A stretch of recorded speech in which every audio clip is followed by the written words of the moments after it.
Akkam jirtu kabajamtoota daawwattootaa fi hordoftoota Oromiyaa Freedom Media dambalii gunguma uummataa nageenya keenya kabajaa bakkuma jirtanitti sinaa ga'u jedha. Adoolessa 6/2026 oduu guyyaa irratti qindeeffanii kan isin biraan geenyu taati jalqaba irratti hanga footoo Komishinii mirga namoomaa Tigraayitti kanneen humnaan waraanatti guuraman umrii 18 gadi jedhe. Doonaald Tiraamp lammiileen Iraan sirna awwaalcha Kaameenii irratti bu'an arguun ajaa'iba itti ta'uu himanii. Tiraamp walgahii naatoo dura kallattii bilbilaatiin Zelenskii Putiin waliin dubbatanii. Hoogganaan Kooriyaa Kaabaa Kim Jong-un biyyoota Arabaaf akeekkachiisa cimaa kennaniiru. Haleellaa finciltoonni Suudaan RSF Daarfur keessatti bananiin namoonni gara Chaaditti akka baqatan dirquun gabaafame. OFM dambalii gunguma uummataa irraa oduu isinitti himuun kan isin waliin turu hanga daawwattuutti amma oduu bal'inaan. Komishiniin mirga namoomaa Tigraayitti kanneen humnaan waraanatti guuraman umrii 18 gadi jedhe. Duula dirqii namoota waraanatti makuu naannoo Tigraay keessatti gaggeeffamaa jiruun kanneen guuramaa jiran irra caalaan isaanii umriin isaanii waggaa 18 gadi ta'uu mirkaneeffachuu komishiniin mirga namoomaa Itoophiyaa ibse. Duula dirqii namoota waraanatti makuu naannoo Tigraay keessatti gaggeeffamaa jiruun kanneen guuramaa jiran irra caalaan isaanii umriin isaanii waggaa 18 gadi ta'uu mirkaneeffachuu komishiniin mirga namoomaa Itoophiyaa ibse. Gochi namoota humnaan waraanaaf filachuu, waraanaaf bobbaasuu, saamicha humna namaa fi yakka waraanaa jedhamee fudhatamuu akka danda'u akeekkachiiseera. Komishinii mirga namoomaa Itoophiyaa kun sanbata ibsa baase wayita viidiyoon dargaggoonni yeroo waraanaaf guuramanii fi jiraattonni magaalaa Maqalee keessatti mormii dhageessan jedhame miidiyaa hawaasaa irratti qoodametti. Kaabineen naannichaa dura taa'aa TPLF Dabratsiyoon Gabra Mikaa'eliin durfamu taatee ganda duwwaa 5 keessatti raawwatame jedhame ni qoranna jechuun televezyiinii Tigraay gabaase. Komishinichi ibsa isaa sanbata kanaan haala mirga namoomaa yaaddessaa Tigraay keessa jiru hordofaa jiraachuu beeksise. Dabaluunis sochii waraanaaf walitti bu'iinsa naannoo ollaa keessatti deemu yaaddessaa akka ta'e hime. Komishinichi balaa sanada murtii jedhame labsii manni marichaa raggaasee fi jiraattonni naannichaa dirqamaan waraanatti akka makaman gaafatu kana bandarberraa eegalee hojiirra akka oolu kan godhame yoo ta'u Human Rights Watch dabalatee dhaabbileen mirgaaf dhaabbatan biroon balaaleffatameera.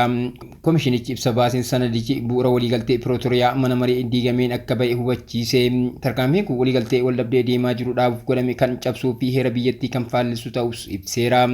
Akka labsii kanaatti jiraattonni waamicha loltummaa dirqama hin fudhanne maallaqaan adabamu, kanneen mormii dhageessanidha hanga waggaa 25 gahuu ni adabamu.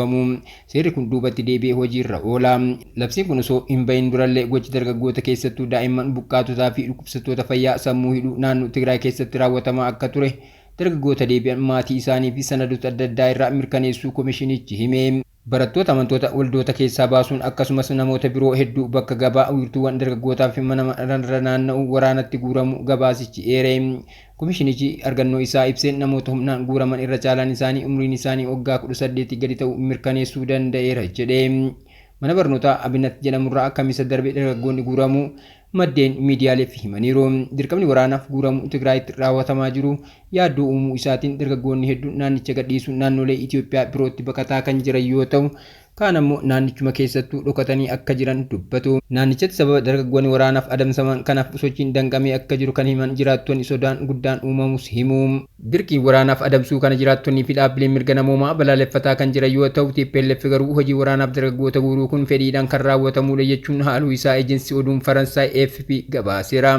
Akka gabaasa AFP'tti dirqiin waraanaaf guuruun kun dargaggoota sirna awwaalchaa irratti argaman dabalatee bakka hedduutti raawwatamaa jira. Warri qabamanis dirqamaan gara kaampiiwwanitti leenjitti geeffamu. Waraana dhiyoo kana gaggeeffame irratti miseensonni TPLF mana irra deemuun maatiin hundi yoo xiqqaate mucaa tokko waraanaaf kennuu fi dhiisuu isaa akka sakatta'an kun ta'uu baannaan garuu maatiin akka dirqisiifaman gabaaseera. Barattoota mana barnootaa Abinat jedhamurraa kan fudhataman ilaalchisee ragaa qulqulluun jiraachuu baatus hanga 20 akka ta'anii fi kaampii geeffamu maddeen miidiyaaleetti himaniiru. Hoogganaan kominikeeshinii bulchiinsa naannichaa Dr. Mikaa'el Askeddam waa'ee kana gaafatamee odeeffannoon kun akka qulqullaa'uuf kallattiin kennameera jedhe.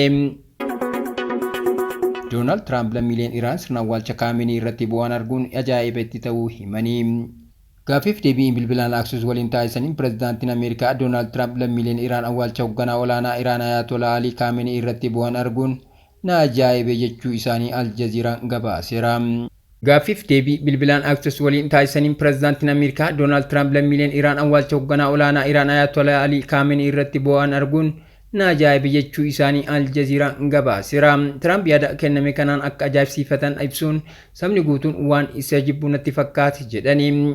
Hooggantoonni olaanoo Iraan hundi isaanii sirna awwaalchaa irratti bakka tokkotti wayita walitti qabamaniif hunda isaanii balleessuuf Ameerikaan dandeettii waraanaa waliigalaa akka qabdus pirezidaantichi ibsaniiru.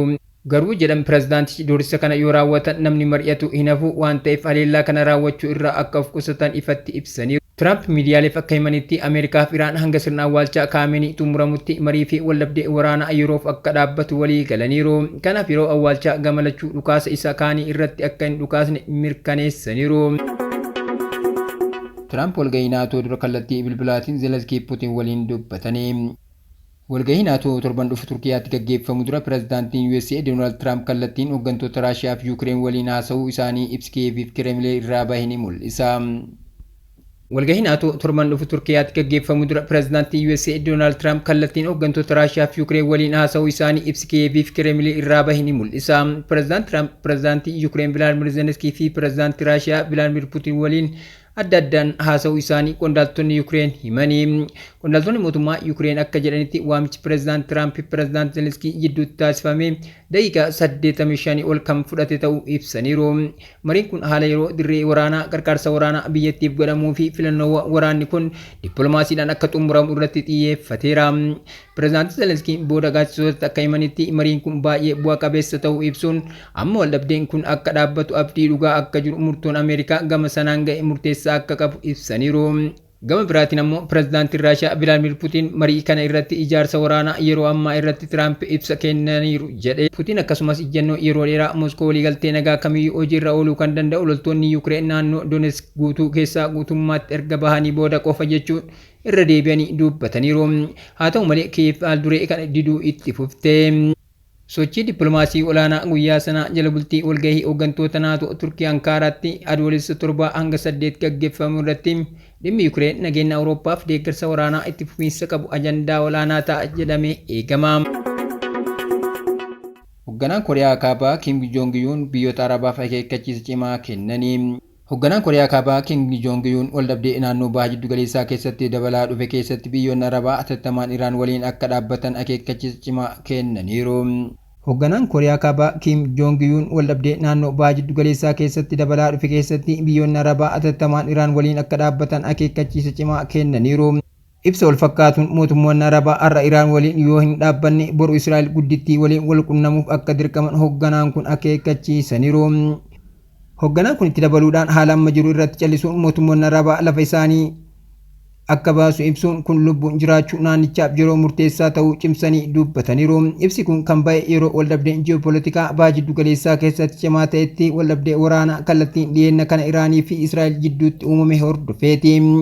Kooriyaan Kaabaa yeroo dheeraaf hariiroo siyaasaaf tarsiimoo Iraan waliin qabdu akkasumas mormii cimaa Israa'eliif Ameerikaa irratti qabdu ilaalcha keessa galchuun dubbiin Kim Jong Un kun xiyyeeffannoo addunyaa harkisaa jira. Hanga yeroo oduun kun qindaa'etti ibsi kanaaf deebii ofiisaa mootummoota Arabaa irraa kenname hin jiru. Gama ibaatiin Kooriyaan Kaabaa misaa'il tarsiimoo haaraa yaalte. Kooriyaan Kaabaa dhiyeenya kana misaa'il tarsiimoo kiruuzii yaaluun isii dandeettii ittisa humna galaanaa haaraa meeshaa niikuleeraa qabachuu danda'u ijaaruuf tattaaffii taasiftu kan agarsiisu ta'uu xiinxaltoonni waraanaa himaniiru. Misaa'ila tarsiimoo kiruuzii Pyongyang meeshaa kanaaf kennite maqaan kun xiinxaltoota ittisa irraa xiyyeeffannoo addaa hawwateera.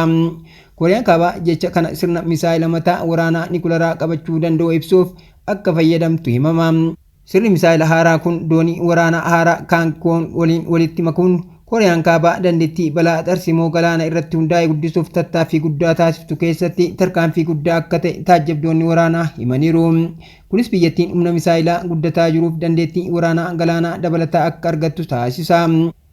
Qormaan yeroo dhiyoo kun akka qaama karoora tarsiimoo bal'aa Pyongyang doonii waraanaa gurguddoo misaa'ila fageenya dheeraa fi sirna waraanaa elektirooniksii ulfaataa ta'e walitti makuun humna galaanaa isii ammayyeessuuf qabdu ta'e ilaalama. Haleellaa finciltoonni Suudaan RSF Daarfur keessatti bananiin namoonni gara Chaaditti akka baqatan dirquun gabaafame. Humnoonni finciltoota Rapid Support Forces gandoota jaha magaalaa Tiinee jedhamtu kan kaaba Suudaan Daarfuritti argamtutti keessatti haleellaa sanyummaa irratti xiyyeeffachuun gaggeessaniin jiraattonni hedduun ajjeefamu. Kunneen kan lakkaa'aman madaa'uu fi kumootaan kan lakkaa'aman hedduun gara Chaaditti baqachuun gabaafameera. Humnoonni finciltoota Rapid Support Forces gandoota jaha magaalaa Tiinii jedhamtu kan kaaba Suudaan Daarfur keessatti argamtu haleellaa sanyummaa irratti xiyyeeffachuun gaggeessanii jiraattonni hedduun ajjeefamuu kurneeniin kan lakkaa'aman madaa'uu fi kumootaan kan lakkaa'aman hedduun gara Chaaditti baqachuun gabaafame. Haleellaan gandoota kanneen irratti raawwatame erga humnoonni waloo kanneen hidhattoota waraanaa Suudaan waliin hiriira lola of keessaa qabu injifannoo guddaa gama waraanaatiin argatanii guyyoota muraasa booda. Humnoonni waloo kunneen kaluu kana lola jabaa finciltoota RSF waliin taasisan booda naannoo Abuu Qamraa kan kaaba Daarfurii fi naannoo Kulbuusii fi naannoo isii dhiya Daarfur to'annoo isaanii jala oolfatanii turanii. Ahmad Ibrahim namni haleellaa kana jalaa oolee Tiinii dhaqqabe miidiyaa Suudaan Tribuniitti akka himetti humnoonni RSF baay'ee ta'an harbaa darbe irraa eegalee haleellaa haaloo bahuu jalqabaniiru. Haleellaan kunis gandoota jaha daandii Konyaalee, Ambaaraa fi Tiinii walitti qabsiisuu irratti argaman irratti xiyyeeffate. Ibrahim akka jedhetti haleellawwan kanaan miidhamni namoota irra ga'e kan mirkanaa'e baay'een jala sararamus gabaawwanii fi manneen gubamaniiru, eelawwan bishaanii diigamanii akkasumas beeladoonni saamamaniiru. Diigumsi kun hanqina bishaaniif nyaataa hammaataa kan uume yoo ta'u kunis jiraattota hedduu miilaan gara Chaaditti akka baqatan dirqisiiseera. Gandoota haleellaan irratti raawwatame kanneen akka Qarburaa, Uruwaa, Marahaa, Kurbiyaa, Abuleeyaa fi Ana Baajii ta'uu isaanii addeesseera. Naannoleen kunniin irra caalaan isaanii gosa Zawagaatiin kan qubatamanidha. Bara 2024 keessa RSF godinaalee Kutum, Ambaaraa fi Kaarnoy keessatti gandoota 20 ol gubuun miidhaawwan dhiittaa mirga namoomaa dabalatee ajjeechawwan sanyii irratti xiyyeeffatanii fi kurneenii wal hidhuu raawwateera. RSF jiraattota naannolee kanneenii humna waloo hidhata waraanaa Suudaan waliin qaban deeggaruu yakka. Kabajamtoota daawwattoota keenya tamsaasni keenya akka namoota hedduu bira ga'u peejii keenya follow share gochuun akkasuma YouTube chaanaalii keenya subscribe godhuu hin dagatinaa. Oduun guyyaa kanaaf qabannee kanneen turanii waan daawwattaniif galatooma.